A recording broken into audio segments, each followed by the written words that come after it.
News paper updates వీడియోని అందరూ పూర్తిగా చూడండి, లైక్ చేయండి, షేర్ చేయండి అండ్ సబ్స్క్రైబ్ చేయండి. ఫస్ట్ లైక్ చేయండి వీడియో అందరూ. ఫస్ట్ న్యూస్ పేపర్ అప్డేట్ వచ్చేసి TGSPDCLలో త్వరలో 1000 పోస్టుల భర్తీ. అది దేంట్లో అంటే దక్షిణ తెలంగాణ విద్యుత్ పంపిణీ సంస్థ. దీంట్లో 1000 పోస్టుల భర్తీకి అయితే నోటిఫికేషన్ అయితే జారీ చేయనుంది. అది ఎప్పుడు నోటిఫికేషన్ వస్తుంది అనేది చూద్దాము. దీంట్లో 1000 పోస్టులు ఏమేమి పోస్టులు ఉన్నాయంటే 600 JLM, 300 సబ్ ఇంజనీరింగ్, 100 AE పోస్టుల భర్తీ. ఇక్కడ చూస్తే దక్షిణ తెలంగాణ విద్యుత్ పంపిణీ సంస్థ SPDCL త్వరలో 1000 పోస్టుల భర్తీకి నోటిఫికేషన్ జారీ చేయనుంది. అయితే ఇది ఎప్పుడు జారీ చేస్తారు అంటే SC వర్గీకరణ చిక్కులు తొలగిపోయాక ఈ పోస్టులను భర్తీ చేయాలని ప్రభుత్వం యోచిస్తున్నట్లు సమాచారం. అయితే వీటిలో 600 junior linemen JLM, 100 sub engineer, 100 assistant engineer AE పోస్టులను భర్తీ చేయాలని నిర్ణయించింది. అయితే ఇవి ఎప్పుడు భర్తీ చేస్తారు అంటే 2025-26 ఆర్థిక సంవత్సరంలో ఉద్యోగాల భర్తీ ఉంటుందని SPDCL పేర్కొంది. అంటే ఈ ఇయర్ కాదు, నెక్స్ట్ ఇయర్ 2025-26 ఆర్థిక సంవత్సరం అంటే నెక్స్ట్ ఇయర్ అయితే ఈ 1000 పోస్టుల భర్తీ అనేది ఉంటుంది. నెక్స్ట్ అప్డేట్ వచ్చేసి మ్యూజిక్ టీచర్ల ప్రాథమిక ఎంపిక జాబితా వెల్లడి. అయితే దేంట్లో అంటే మ్యూజిక్ టీచర్లను ఎంపిక చేసింది సంక్షేమ గురుకులాల్లో మ్యూజిక్ టీచర్ల ప్రాథమిక ఎంపిక జాబితాను గురుకుల నియామక బోర్డు చైర్మన్ సైదులు వెల్లడించారు. ఈ జాబితా గురుకుల నియామక బోర్డు వెబ్సైట్లో పొందుపరచామని తెలిపారు. ఈ పోస్టులకు ఎంపికైన 96 మందికి ఆయా గురుకుల సొసైటీలు ధృవీకరణ పత్రాలను పరిశీలించి నియామక పత్రాలు అందిస్తాయన్నారు. నెక్స్ట్ న్యూస్ పేపర్లో వచ్చిన అప్డేట్ చూస్తే 2025లో భారత వృద్ధి 6.6% ఉంటుంది అని అంచనా వేయడం జరిగింది.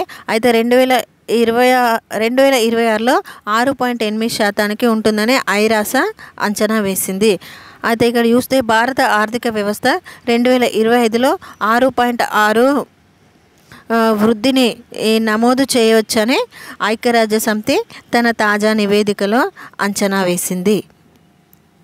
నెక్స్ట్ చూస్తే సిలబస్ మార్పులపై చర్చిస్తాం. ఇది TSPSC చెప్తుంది. రానున్న నోటిఫికేషన్లలో సేమ్ సిలబస్ ఇవాళ కొత్తగా మార్పులు చేయాలా అనే విషయంపై కమిటీలో చర్చిస్తున్నామని బుర్రా వెంకటేశం తెలిపారు. ఏమైనా మార్పులు ఉంటే త్వరలో వెల్లడిస్తామన్నారు. పేపర్ లీకేజ్ లాంటివి జరగకుండా పకడ్బందీగా చర్యలు తీసుకుంటామని చెప్పారు. ఇటీవల ఢిల్లీ పర్యటనలో UPSC స్టాఫ్ సెలక్షన్ కమిషన్ బోర్డులతో మాట్లాడి రిక్రూట్మెంట్ విధానంలో అక్కడ తీసుకుంటున్న చర్యలపై చర్చించామని తెలిపారు. నియామక ప్రక్రియ వేగంగా పారదర్శకంగా ఉండేలా ప్రణాళికలు రూపొందిస్తామన్నారు. నెక్స్ట్ త్వరలో గ్రామ రెవెన్యూ అధికారులు గ్రామాలలో రెవెన్యూ పాలనను చూడడానికి ప్రతి రెవెన్యూ గ్రామానికి ఒక రెవెన్యూ అధికారిని నియమించబోతున్నామని మంత్రి చెప్పారు. ఇందుకు సంబంధించిన కసరత్తు కొలిక్కి వచ్చిందని అన్నారు. ప్రజల ఆకాంక్షలకు అనుగుణంగా ఇందిరమ్మ ప్రభుత్వం పనిచేస్తుందని చెప్పారు. అయితే ఇది VRO పోస్టులు కూడా భర్తీ చేయడానికి ఉంది. ఎవరైతే ఎగ్జామ్ రాయాలనుకుంటున్నారో వాళ్ళు ఇప్పటి నుంచే ప్రిపరేషన్ స్టార్ట్ చేయాలి. నోటిఫికేషన్ అయితే రిలీజ్ అవుతుంది. నెక్స్ట్ అప్డేట్ వచ్చేసి గ్రూప్స్ సిలబస్ మార్పు.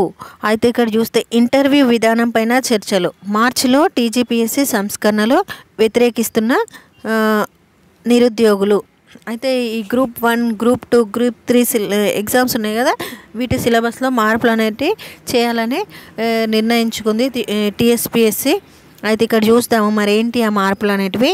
ఇక్కడ చూస్తే TGPSCలో సంస్కరణలు చేపట్టనున్నారా, పోటీ పరీక్షలు సహా గ్రూప్స్ సిలబస్ మార్చనున్నారా, కొన్ని అంశాలను తొలగించనున్నారా, Group 1, Group 2లో మళ్ళీ ఇంటర్వ్యూ విధానం తీసుకురానున్నారా అంటే అవును అనే సంకేతాలు వెలువడుతున్నాయి. సిలబస్ సహా పరీక్షల విధానం పైన TGPSC అధ్యయనం చేస్తున్నట్లు మళ్ళీ గ్రూప్ 1 గ్రూప్ 2 ఇంటర్వ్యూలు పెడితే ఎలా ఉంటుందనే అంశంపై సైతం అధికారులు పరిశీలిస్తున్నట్లు సమాచారం. కాగా పోటీ పరీక్షల సిలబస్ను 2015లో ఖరారు చేశారు.